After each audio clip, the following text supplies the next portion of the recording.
మాయ లేకపోతే బ్రహ్మము తెలియదు. బ్రహ్మము తెలిసినా మాయ ఉన్నది అని తెలియచెప్పడం కోసమని ఈ పండిపోయినటువంటి మహాజ్ఞాని మాట్లాడితే తప్ప మాయ యొక్క అస్తిత్వం తెలియదు. ఈ రెండు పండు తొక్క ఎలా కలిసి ఉంటాయో మాయా బ్రహ్మము అలా ఉంటాయి. చిత్రంగా ఉంటుంది. అందుకే కొబ్బరి కురిడి అయిపోయింది అనుకోండి, దాన్ని ఇంక ఇంట్లో వాడరు. లేకపోతే కొబ్బరి కురిడి అయిపోయింది అనుకోండి, ఆ కురిడిని తీసుకెళ్ళి కొబ్బరికాయ కొట్టడానికో ఇంకొక ప్రయత్నానికో వాడరు. దాన్ని పూర్ణాహుతిలో వేసేస్తారు. కొబ్బరి చెక్క వేయండి అనరు. కొబ్బరి పెంకుని చాలా గట్టిగా పట్టుకుంటుంది, కానీ లోపల ఉన్న నీరు ఆవిరైపోయి కొబ్బరి కురిడి అయిపోయింది అనుకోండి, పైన ఉన్నటువంటి డిప్పతో ఉన్న సంబంధాన్ని వదిలిపెట్టేస్తుంది. వదిలిపెట్టేసి ఇలా అంటే గుడుగుడు గుడుగుడులు ఆడుతుంటుంది. దాని అర్థం ఏమిటో తెలుసా అండి? ఈ శరీరములోనే ఉన్న లోపల ఉన్న ఆత్మగా తానుండి దీంట్లో డబ్బాలో బెల్లం ముక్క కొట్టుకున్నట్టు కొట్టుకుంటుంటాడు. విడిపోయాడు, ఉట్టినే ఇందులో ఉన్నాడు. ఇలా కొడితే కురిడీలో పడిపోయినట్టు ఎప్పుడైనా ఇందులోంచి కురిడీగా బయటికి వచ్చేస్తాడు. పూర్ణత్వాన్ని పొందేశాడు. ఇప్పుడు ఆ పూర్ణత్వాన్ని పొందేసిన కురిడి తినడానికి కాదు, పూర్ణాహుతిలో పడేయడానికి పనికొస్తుంది. పూర్ణాహుతి ఒకటి పూర్తయిపోయింది అని చెప్పడానికి పూర్ణాహుతి చేస్తాడు. ఇంకా మళ్ళీ రావలసిన అవసరం లేని స్థితికి వెళ్ళిపోయాడు అని చెప్పడానికి తాను కురిడి అయిపోతాడు. కురిడి అయిపోతే అందుకే కొబ్బరికాయతో మనకి రోజు సంబంధం. ఈ లోపల ఆత్మని తాను తెలుసుకుని ఆత్మగా ఉండి ఈ పై శరీరంతో సంబంధం ఉండదు. ఇంట్లో ఉన్న వాళ్ళకి చూసే వాళ్ళకి ఏమిటండి ఆయన ఏం పట్టించుకోరు, అలాగా ఆరోగ్యం అలా అయిపోతుంది, ఆయనకి ఏమీ అక్కర్లేదు అంటే ఆయన తెలుసుకున్నాడు. ఇంకా తను నిలబెట్టుకోవలసిన అవసరం లేదు, అయిపోయింది దీని పరిస్థితి. దీనితో ఏది చెయ్యాలో అది చేసేసాను గృహస్థాశ్రమంలోకి వచ్చి. ఇంకా దీనితో చెయ్యవలసింది ఏమైనా మిగిలిపోయి ఉంటే ఇంకా ఈ ఒళ్ళు వృద్ధాప్యంలో గడగడలాడుతూ ఈశ్వరుణ్ణి సేవించడానికి ఈ రెండు చేతులు ఇలా కలిపి నమస్కరించడానికే తప్ప ఇది ఉండాలన్న కోరికేం లేదు. లోపల ఉన్నది తాను, ఇందులోంచి ఎప్పుడు బయటికి వెళ్ళిపోతానా అని చూస్తాడు. అబ్బా ఎన్నాళ్ళు ఉంటాను ఇందులో అని. కురిడి ఇలా అంటే కొబ్బరికాయ విడిపోయి పగలగొట్టేసి తీసేసి వేరే పెట్టేసి పూర్ణాహుతిలో పడేసినట్టు. కాబట్టి ఏమైపోయింది? ఇప్పుడు ఆ శరీరం పూర్ణాహుతికి వెళ్ళిపోయింది. అంటే ఇంకా మరొకసారి శరీరంలోకి రాడిహ. కాబట్టి మాయ ఉంటే బ్రహ్మము తెలుస్తుంది. మాయ లేకపోతే అసలు బ్రహ్మము యొక్క అందము ఆవిష్కృతం అవ్వడమే కష్టం అన్నారు రామకృష్ణ పరమహంస. చూడండి, చీకటి అన్నది లేదనుకోండి ప్రపంచంలో, మీకు వెలుతురు యొక్క గొప్పతనం ఎలా తెలుస్తుంది? వెలుతురే ఉండిపోయింది అనుకోండి, బా చీకటి పడితే బాగుండండి నిద్ర పట్టట్లేదు అంటాం. ట్యూబ్లైట్ వేశారనుకోండి, కొంతమందిని చూడండి, మా గోపి గారు మాతో షటిల్ తిరిగేవారు నిడదవోలు. తెల్లవారకట్ట ప్యాసింజర్ ఎక్కి ఆ బందిపోటు దొంగలు కట్టుకున్నట్టు ఇలా కళ్ళకు బ్యాండ్ లాంటితోటి కట్టుకుని బెర్త్ ఎక్కి పడుకుంటూ ఉండేవారు. పైగా నన్ను పిలిచి చెప్తుంటారు, కోటేశ్వరారు చూసారా నేను ఇది కట్టుకుంటాను, ఎందుకంటే వీళ్ళందరూ లైట్లు వేసుకున్నా నా కళ్ళ మీద పడవు, నాకు ఇలా నిద్ర పట్టేస్తుంది అనేవారు. అలాగా మనం చీకట్లో ఉండడానికి ఇష్టపడతాం. వెలుతురు ఉంటే చీకటి విలువ తెలియదు, చీకట్లో ఉంటే వెలుతురు విలువ తెలియదు. చీకటి వెలుతురు రెండు ఉంటే ఒక దాంట్లో ఉన్నప్పుడు రెండో దాని విలువ తెలుస్తుంది. మాయ ఉంటే బ్రహ్మం తెలుస్తుంది, బ్రహ్మ ఉంటే మాయ తెలుస్తుంది. అందుకని రెండు ఉండాలి, ఉండి ఓ దాంట్లోంచి ఓ దాంట్లోకి వెళ్ళాలి, వెళ్ళినప్పుడే అందం తెలుస్తుంది. సరే, అందుచేత భాగవతంలో అంటారు అటువంటి బ్రహ్మము కదా, ఆ బ్రహ్మము గురించి అటువంటి భగవత్తత్వం గురించి ఈ జీవ బ్రహ్మైక్య సిద్ధినిచ్చేటటువంటిది ఏదో ఏది కురిడి చేసిందో మీకు తెలియదు. అదండి గమ్మత్తు కొబ్బరికాయసలు. ఆ పైన ఎక్కడో పుడుతుంది, అక్కడెక్కడో పుట్టిన కొబ్బరికాయకి ఇక్కడెక్కడో ఉన్న నీళ్లు లోపలికి ఎలా చేరాయో తెలియదు. పోనీ ఎక్కువైపోయి ఓ చుక్క కిందకి కారిపోవు. లోపలికి వెళ్ళిపోయిన నీళ్లు ఎలా ఆవిరైపోయాయో తెలియదు. లోపలికి వెళ్ళిన నీరు ఆవిరైపోయిన తర్వాత కోరం పెట్టి కోరితే తప్ప ఊడని కొబ్బరి ఎలా పెంకు నుంచి ఊడిపోయిందో తెలియదు. ఇవన్నీ మీ కంటికి కనపడని ఏదో శక్తి నడిపించేస్తోందంతే. నడిపించేసిన తరువాత శక్తి కంటికి కనపడకపోయినా తత్ఫలితము మీ కంటికి కనపడుతోంది. కొబ్బరి కాయడం కురిడి అయిపోవడం తెలుస్తోంది. అలా జీవుడిగా తాను పుట్టి జీవుడిగా ఉంటూ నేను జీవుణ్ణి అనుకున్నవాడు జీవబ్రహ్మైక్య సిద్ధిని పొందాలంటే దానికి ఈశ్వరానుగ్రహం ఉండాలి. ఈ ఈశ్వరానుగ్రహమును పరిపూర్ణముగా వర్షించి ముందు భక్తి వైపు నడిపించగలిగినటువంటి గొప్ప పురాణం భాగవతం. అందుచేత మహానుభావ సూత మాకు ఆ భాగవతం గురించి వివరించవయ్యా అని అడిగారు నైమిషారణ్యంలో ఉన్నటువంటి శౌనకాది మహర్షులు. అడిగితే సూత భగవానుడు ప్రారంభం చేశాడు.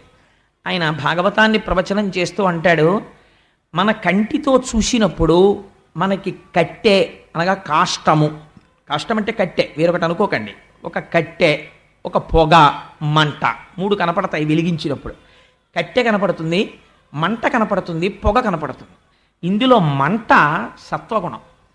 అసలు మంట కానటువంటి పొగ మంటని ఆవురించినట్లు కనపడుతుంది, ఇది రజోగుణం. కాష్టస్వరూపం తమోగుణం. ఈ మూడు గుణాలు ప్రతివాడిలో ఉంటాయి, ప్రతి నిమిషం మారిపోతుంటాయి. ఇప్పుడు తమోగుణంలో ఉంటాడు, 5 నిమిషాలకి రజోగుణంలోకి ఎడతాడు, 5 నిమిషాలకి సత్వగుణంలోకి ఎడతాడు, మళ్ళీ 5 నిమిషాలకి రజోగుణంలోకి వస్తాడు, ఇంకో 5 నిమిషాలకి తమోగుణంలోకి ఎడతాడు. ఈ మూడు గుణములలో తిరుగుతూనే ఉంటాడు. ఈ తిప్పేటటువంటి గుణాలు ఏ ఉన్నాయో ఆ మూడు గుణాలు చాలా గమ్మత్తుగా ఉంటాయి. ఇప్పుడు ఆ గుణ విభాగం గురించి నేను మాట్లాడడం కన్నా రామకృష్ణ పరమహంస చెప్పిన ఒక అందమైన ఆఖ్యానము చెప్తే మీకు తొందరగా పసిగట్టేస్తారు. మీకు తెలియదని కాదు, అదో వెర్రి నేను ఏదో చెప్పాను అనుకుని. రామకృష్ణ పరమహంస అంటారు, వెనకటికి ఒక ధనికుడు అరణ్యంలో ప్రవేశించాడు.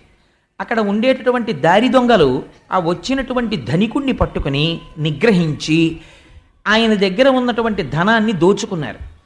ఆయన చెట్టు కింద పడిపోయి ఉన్నాడు. అందులో ఒక అతను అన్నాడు, ఇప్పుడు వీడి ధనం అంతా దోచేసుకున్నాం, ఇతన్ని ఇలా వదిలిపెట్టడం వల్ల మనకేమైనా ప్రమాదం కలగచ్చు, చంపి అవతల పారేస్తే వచ్చిన సమస్య ఏమిటి, ఓ బండరాయి పట్టరండి వాడి తల మీద పడేద్దాం చచ్చిపోతాడన్నాడు. రెండవ వాడు అన్నాడు, ఓన్లేరా వాడి ధనం అంతా దొంగిలించాం, చంపేయడం ఎందుకు, చేతులు కాళ్ళు కట్టేద్దాం, ఆ తర్వాత వాడు అదృష్టం ఉంటే విప్పుకుంటాడు, దురదృష్టవంతుడైతే వాడికి ఏమీ దొరక్క చచ్చిపోతాడు, ఆ పని మన చేత్తో చేయడం ఎందుకు, కాళ్ళు చేతులు కట్టేద్దాం అన్నాడు. మూడో ఆయన ఏమీ మాట్లాడలేదు, కట్టేద్దామని లేదు, చంపేద్దామని లేదు. కొంతసేపటికి ఈ ధనికుడు చెట్టు కింద పడిపోయి ఉన్నాడు, ముగ్గురు దొంగలు వెళ్ళిపోయారు. మాట్లాడని దొంగ వెనక్కి వచ్చాడు, వాళ్ళిద్దరూ నిద్రపోతున్నారు.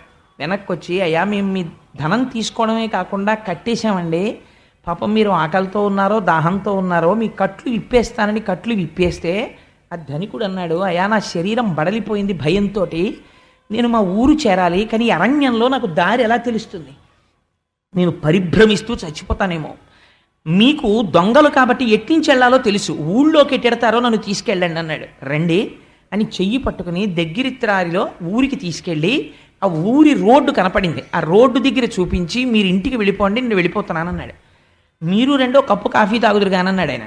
నేను రానన్నాడు. నేను రానండి మీరు వెళ్ళిపోండి చాలని దొంగ మళ్ళీ అరణ్యంలోకి వెళ్ళిపోయాడు. ఇందులో చంపేద్దామన్నవాడు తమోగుణం, కట్టేద్దామన్నవాడు రజోగుణం, వదిలేద్దామని దారి చూపించిన వాడు సత్వగుణం. ఒకటి గుర్తుపెట్టుకోండి, సత్వగుణం ఇంటికి తీసుకెళ్ళదు, దారి చూపిస్తుంది అంతే. తమోగుణం మనిషిని నాశనం చేసేస్తుంది, రజోగుణం సంసారమునందు బంధిస్తుంది, సత్వగుణం ఈశ్వరుడి వైపుకి దారి చూపిస్తుంది, కానీ నిలకడ ఉండదు, జారిపోతుంటాడు. సత్వము నుండి శుద్ధ సత్వములోకి వెళ్ళాలి. ఈ సత్వగుణము లోపల పెంపొందితే నిరంతరము బాగా అభ్యాసము చేస్తుంటే, తనని తాను పరిశీలనము చేసుకుంటుంటే, నాకు ఎక్కడి నుంచి వస్తోంది కోపం, నేను ఎందుకు పడుతున్నాను బంధనంలో, ప్రతి క్షణం లోపల జరుగుతూ ఉండాలి. ఇంద్రియ లౌల్యం కలిగిందనుకోండి, ఎందుకు కలుగుతోంది నాకు ఈ లౌల్యం అని మీరు పరిశీలన చెయ్యగలగాలి. అలా చేసుకుంటూ ఉంటే అది సత్వగుణంలో నిలబెడుతుంది. అలా నిలబెట్టగా కొన్నాళ్ళకి ఆ సత్వగుణం భగవదారాధన వైపుకు తీసుకెడుతుంది. ఆ ఆరాధనమే భక్తి. ఈశ్వరుడి పట్ల భక్తితో ఉంటాడు. ఆ భక్తి చేత ప్రీతి చెందిన పరమాత్మ ఒకనాడు జ్ఞానం ఇస్తాడు. అజ్ఞానాద్దేవతు కైవల్యం, ఆ జ్ఞానము చేత కైవల్యం వస్తుంది. కాబట్టి ముందేది కలగాలి, భక్తి కలగాలి. ఈ భక్తి కలగడానికి ఈశ్వరుడి గురించి వినాలి. ఈశ్వరుడి గురించి ఎక్కడ చెప్తారు మీకు విశేషంగా, భాగవతంలో చెప్పారు. అందుకని సూతుడు అన్నాడు, ఈశ్వరుడు ఈ లోకమునంతటా నిండి నిబిడీకృతమైపోయాడు, ఎక్కడ లేడని నువ్వు అనుకోకు, ఈ లోకమంతా ఈశ్వరమయం జగత్, విష్ణువు నిండిపోయి ఉన్నాడు విశ్వముగా. ఎలా అని నువ్వు అడుగుతావేమో, ఆయన విరాట్ రూపమునందున్నాడు అన్నాడు.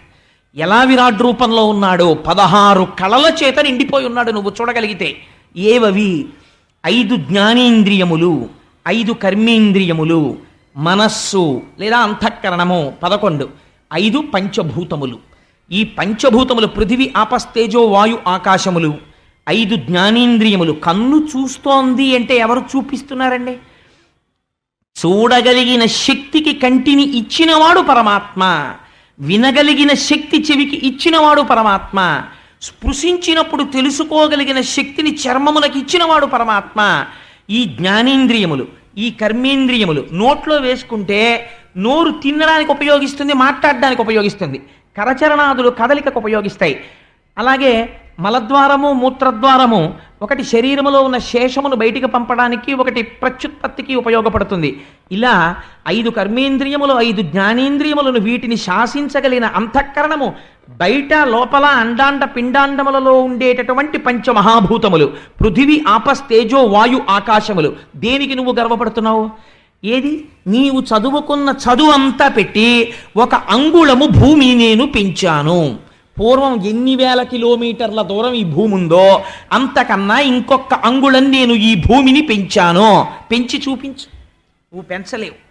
1 అంగుళం తగ్గించాను, తగ్గించి చూపించు. నువ్వు తగ్గించలేవు. ఇత పూర్వము లేని జలమును నేను నీటిని సృష్టించాను, నువ్వు సృష్టించలేవు. ఈ గాలిని నేను సృష్టించాను, నువ్వు సృష్టించలేవు. అగ్నిహోత్రమును వంట చేయడానికి ఉపయుక్తమైన అగ్నిని నేను సృష్టించాను, నువ్వు సృష్టించలేవు. ఈ ఆకాశమును నేను సృజించగలను, నువ్వు చెయ్యలేవు. ఈ పంచమహాభూతములు ఈశ్వరుడి చేత నిరుడీకృతమైపోయాయి. ఇంద్రియములు నిండిపోయాయి, కర్మేంద్రియములు నిండిపోయాయి, అంతఃకరణము ఆయన వలన ప్రచోదనమై ఉన్నది. ఈ 16 ఈశ్వరుడై ఉన్నాడు. ఇప్పుడు విరాట్ రూపముగా అంతటా వాడున్నాడు. ఏది నువ్వు అడుగు తీసి అడుగే ఈశ్వరుడు లేని ప్రదేశం నాకు చూపించు. కాబట్టి ఇప్పుడు ఎక్కడున్నాడు పరమాత్మ? అంతటా ఆయనే నిండిపోయి ఉన్నాడు. సహస్రశీర్షా పురుష సహస్రాక్ష సహస్రపాత్ సభూమిం విశ్వతో వృత్వా అత్యతిష్ట దశాంగుళం. అలా నిండిపోయిన పరమాత్మని వెతకగలిగిన కన్ను నీకు కావాలి. ఇంద్రియములు చెప్పినటువంటి కోర్కెలకి లొంగిపోవడానికి చూసే కన్ను, ఇంద్రియములలో చెవి వినకూడని దాన్ని విను అని చెప్పినప్పుడు మనస్సు యొక్క మాట విని వినేటటువంటి చెవి కాదు నీకు కావలసింది. భగవంతుడు అంతటా ఉన్నాడన్న మాట వినడానికి ఉపయుక్తమైన చెవి నీకున్నదా? విరాట్ రూపముతో అంతటా ఈశ్వరుడున్నాడని చూడగలిగిన కన్ను నీకున్నదా? ఈ స్పర్శేంద్రియముల యందు అంతటా ఈశ్వరుడున్నాడని చూడగలిగిన శక్తి నీకున్నదా? ఇలా చూడగలిగితే విరాట్ రూపుడై ఈశ్వరుడే ఉన్నాడు. అటువంటి ఈశ్వరుడు ఈ కంటి చేత చూడబడేటటువంటి వాడు కాడు, జ్ఞానము చేత తెలుసుకొనబడతాడంతే. ఇదో గమ్మత్తు, మీరు గమనించండి. ఇప్పుడు విరాట్ రూపమునందు ఈశ్వరుడు ఉన్నాడు, మీరు చూపించండి నాకు అలాగా అని మీరు అన్నారనుకోండి, మీకు పృథివిగా కనపడుతుంది. పృథివి ఈశ్వరుడిగా చూడాలంటే ఏది ఉండాలి? జ్ఞానం ఉండాలి. జ్ఞానం ఉంటే తప్ప పృథివి ఈశ్వరుడని మీరు అంగీకరించలేరు. లేకపోతే నేను మీకు ఒక్క ఉదాహరణ చెప్తాను, మీరు తేలిగ్గా పసిగట్టగలరు. పంచభూతములలోంచే సృష్టి వస్తోందండి. ఎంత ఆశ్చర్యం చూడండి. మీరు మట్టిలోకి తీసుకొచ్చి ఇక్కడ నేను ఒక వేపగి విత్తనం పెట్టి, ఇక్కడ ఒక మల్లె విత్తనం పెట్టి, అక్కడ ఒక మామిడి విత్తనం పెట్టాను అనుకోండి. మీరు ఇప్పటి వరకు ఏమంటున్నారు? పృథివి ఈశ్వరుడు అంటారు. ఏంటండి? పృథివి జడము, దానికి ఏం తెలుసు, దానికి ఏం తెలియదు అంటున్నారు. ఏమీ తెలియని మట్టిలో మీరు మల్లె విత్తు, మామిడి విత్తు, వేప విత్తు పెట్టి మీరు సృష్టించని పంచభూతములలో నీటికి ఏం తెలుసు అన్నారు. మీరు ఆ నీటిని తెచ్చి పోశారు. సూర్యుడిలోంచి అగ్నిహోత్రం వస్తోంది. ఈ మూడింటి కలయికతో వేప చెట్టులోంచి మల్లె చెట్టు పుడుతుందా? మల్లె చెట్టులోంచి మామిడి చెట్టు పుడుతుందా?